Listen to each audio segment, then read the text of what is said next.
শান্তি। Good morning. সবাইকে নমস্কার। আজ 23শে ডিসেম্বর 2025 সাল।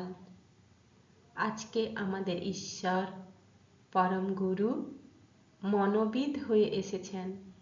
তিনি বলছেন, তোমরা যে মনে সারাক্ষণ সংকল্প তৈরি করো, অর্থাৎ থট, যে চিন্তনগুলো আমরা সৃষ্টি করি, সেগুলো যদি শুদ্ধ হয়, ঈশ্বরীয় সেবার্থে হয়, তাহলে তোমার সফলতা কিন্তু তোমার চাবিকাঠি হয়ে যাবে।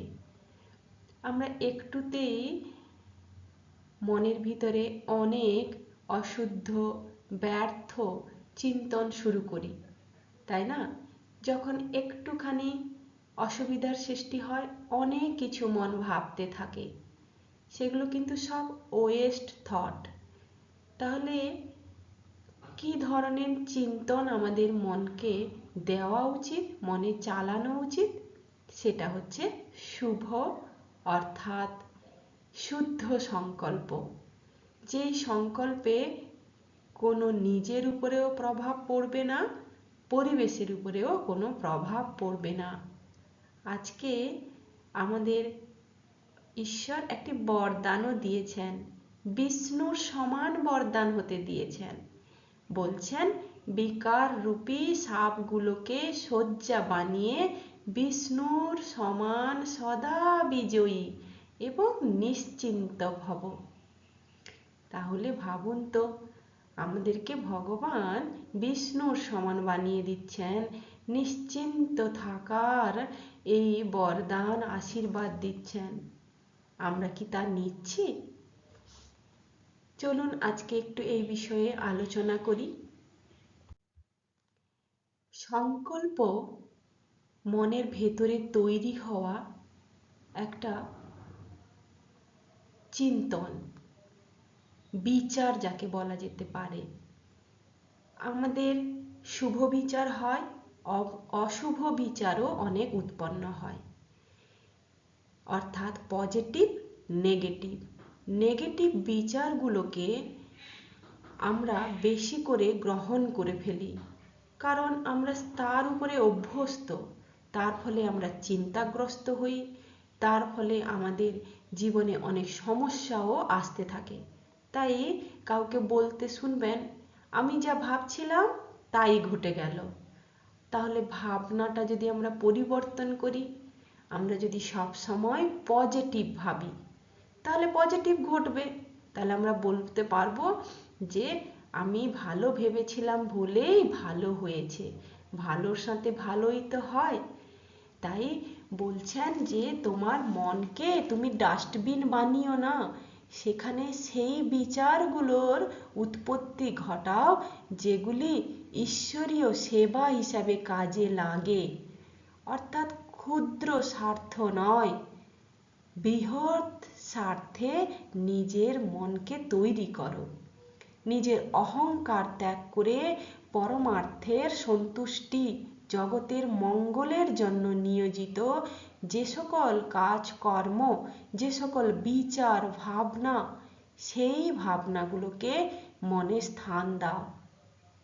গীতাতেও বলে, নিষ্কাম কর্ম করো, নিঃসংকল্প, আসক্তি নেই, অনাসক্তি হয়ে কাজকর্ম করা। ফলের আশা না করে কর্তব্য কর্মে যদি আমরা লিপ্ত হই, আমরা যে কোনো কাজকে ঈশ্বরীয় আদেশ হিসাবে গ্রহণ করে যদি ওই কাজে আমরা নিয়োগ হই, তাহলে সেখানে আমাদের সফলতাও আসে, সম্মানও আসে। এটাই আজকে আমাদের ঈশ্বর ব্যাখ্যা দিয়েছেন। বিকার রূপী সাপ, আমরা জানি আমাদের 5 বিকার, ষড়রিপু, যেগুলো কাম, ক্রোধ, লোভ, অহংকার, মোহ, আলস্য, এগুলো সবগুলোই কিন্তু আমাদের ভীষণ ক্ষতি করে। আমাদের সমাজকে, আজকে আমাদের পরিবেশ, পৃথিবীকে ধ্বংস করে দিচ্ছে। কিছুই না, এই 5ই সাপ। তো এই 5 বিকার রূপী সাপের উপরে বিজয় প্রাপ্ত যে করে নেয়, সে বিষ্ণুর সমান হয়ে যায়। তাই বিষ্ণু এই যে শেষনাগ, যার 5টা মুখ আছে, অর্থাৎ 5 বিকার রয়েছে, তার উপরে তিনি বিজয় প্রাপ্ত করেছেন। সেই কালিয়া দমনে তার উপরে তিনি নাচ করেছিলেন, তেমনি শেষনাগের উপরে তিনি শুয়ে আছেন, তাকে বশ করে নিয়েছেন। তাহলে ভাবুন তো, যে মানুষ এগুলো করতে পারে সে দেবতার স্থান ধারণ করে, দেবতার স্থান প্রাপ্ত হয়। তা আজকেই তো সেই বরদান বাবা আমাদের দিচ্ছেন, বিষ্ণুর সমান সদা বিজয়ী। বিষ্ণু সমান হতে গেলে কি করতে হবে না, আমাদের এই ষড়রিপুকে, 5 বিকারকে নিয়ন্ত্রণ করতে হবে। তাহলে যেমন কোনো বিকারী মানুষ খুব রেগে মন্দিরে তাকে নিয়ে যাওয়া হয়, দেবতার সামনে তাকে বসিয়ে দিন, সে দেখবেন খুব শান্ত হয়ে গেছে, তিনি আর রাগ টাগ নেই, কমে গেছে, এবং তিনি হয়তো ভেতরে চেতনা জাগ্রত হয়, তিনি তার ভুল বুঝতে পারেন, তাই কান্নাকাটিও করে ফেলেন। তাহলে ভাবুন, আমরা যদি আত্মারা এরকম পবিত্র, এরকম শক্তিতে পরিপূর্ণ হই, তাহলে যে কোনো বিকারী মানুষ আমাদের সামনে এলে তার মনও শান্ত হয়ে যাবে। আর এটাই আমাদের নিশ্চিত করবে যে আমাদের কোনো ভয় নেই, চিন্তা নেই, আমাদের মন সবসময় শান্ত, চিন্তামুক্ত, সংকল্পমুক্ত, অর্থাৎ সবসময় পজিটিভ চিন্তন আমাদের চলতে থাকে। বিষ্ণু তো এরকম অনন্ত সজ্জায় স্থির হয়ে আমাদেরকে কি শেখাচ্ছেন না, এই জাগতিক জগৎ একটা সজ্জা, তাই না? এই জাগতিক জগৎ আমাদের কাছে অনেক কিছু শেখায়, আমাদের সমুদ্রের মতো এই জাগতিক জগৎ, এখানেই আমরা বিভিন্ন রকম চরিত্রে অভিনয় করছি। তো বলছেন যে এই চরিত্রে অভিনয় আমাদেরকে করতে হবে শ্রেষ্ঠত্ব লাভের জন্য, সবসময় জেগে থাকতে হবে, অন্তর্মুখী হয়ে যোগ নিদ্রায় যেমন মগ্ন থাকে বিষ্ণু, সেরকম আমাদেরকে জেগে থেকে আমাদের জীবনযাপন করতে হবে। তাই জটিল সমস্যা সমাধানের পথও আমাদের বেরিয়ে আসবে, চিন্তামুক্ত হতে পারবো, সময়ের উপর নিয়ন্ত্রণ আমাদের আসবে। আমরা জানতে পারবো আমরা কেন অধৈর্য হয়ে যাই, কারোর উপরে ভরসা রাখতে পারি না, আমরা অস্থির, সব সময় আমাদের মধ্যে অস্থিরতা কাজ করে।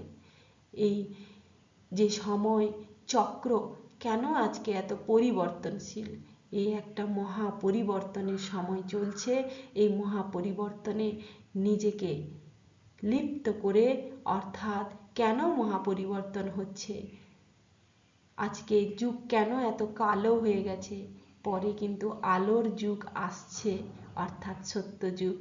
তাই এই মহাবিশ্বের পালক হয়ে যিনি আমাদেরকে এই জ্ঞান দিচ্ছেন, আসুন না ওনার সাথে আমরা নিজেদেরকে জড়াই, নিজেদেরকে আমরা নিয়ে চলি।